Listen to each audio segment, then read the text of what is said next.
Ô, Dentinho, você falou que você é privilegiado, que pegou vários momentos bons do Vários Corinthians, títulos vários importantes, títulos e tal. hein?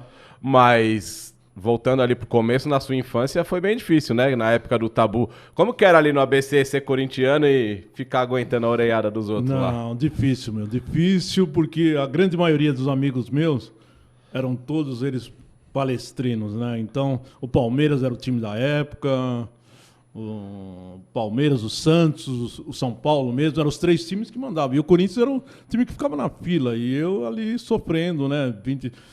Sofri bastante na mão da rapaziada, era muito tirado, né?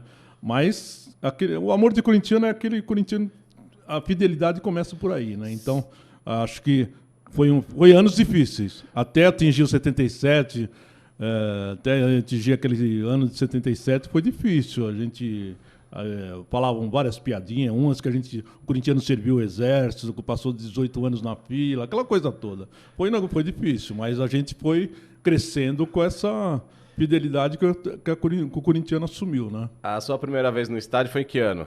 Foi em 72. Então ainda teve 5 anos aí de... Eu não ia antes, né? E comecei a frequentar com meu primo. O Minduim, meus primos, o Banha, o Cácara, todo mundo ia junto. Tudo corintiano, aqueles corintianos. Você é de São Bernardo? São Caetano. São Caetano. São Caetano. Morei em São Caetano, ali, Vila Barcelona ali. E a gente ia junto, pegava o trenzão lá na estação Tinga, que tem até hoje, né?